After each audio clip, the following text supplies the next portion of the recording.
Once police moved in, the mob moved out, leaving behind damage, debris, and a whole bunch of frayed nerves. Eyewitness News reporter Stefan Kim is live tonight in Union Square with that part of our coverage. Stefan?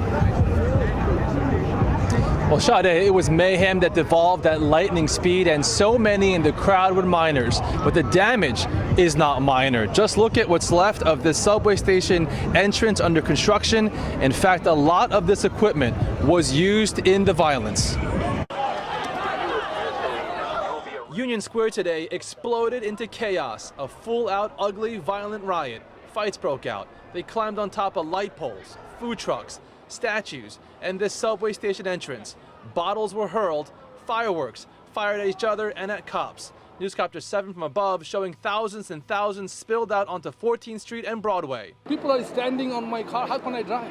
This Uber driver was caught in the thick of it. Surrounded by the crowd, they were on top of his roof. They smashed his windshield. He says police officers pulled him to safety through his vehicle's passenger side. They said, leave everything, get the hell out of here. Otherwise, they're going to kill someone here today. I never saw like that so closely.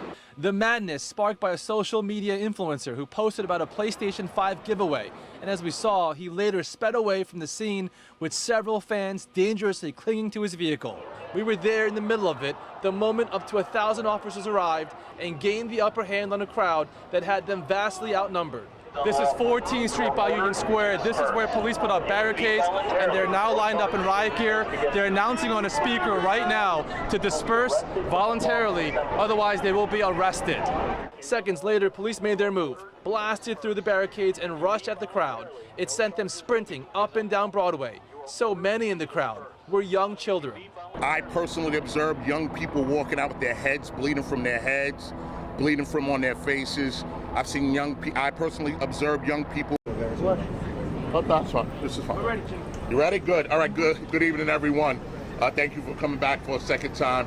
I just want to kind of update you with a few things, clarify a few things, and then take any questions after the fact. Again, I'm Chief Madry, Chief of Department. I'm here with Chief Kimber, Chief of Transit, and Commissioner Daughtry, Chief of Staff to the Chief of Department.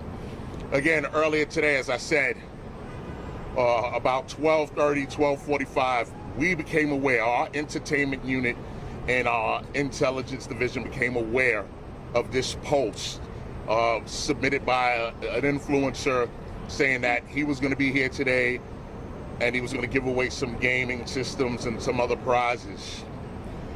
We were aware of that. The local precinct sent a few police officers out here.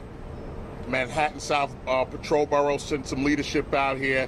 It was about 300 people around 1:30, not a big crowd, something we would expect for a social media event like this.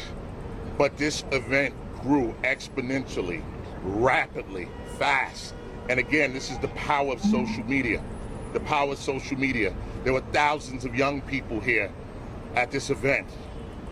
This wasn't a permitted event, it wasn't a sanctioned event. As the crowd grew, our response grew. We called the level 1 mobilization, a level 1 mobilization.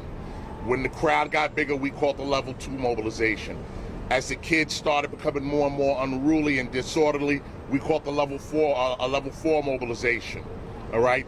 So again, we continue to make sure our response grew as the crowd grew, all right? A lot of these young people, they were not following our orders. They really wanted to see this influencer, and it got to the point we were able to get the influencer out, and at that point we were trying to take control of the scene. The young people out here, all right, and this is one of the first things we recognized, the leadership, when we all got together, that this is a group of young people, and we had to be very, very delicate in how we handled this, all right? We wanted the kids to just comply with us and leave, but we were met with a lot of resistance. We were attacked. My older brother just called and told me he saw a video of me getting hit in the head with an object.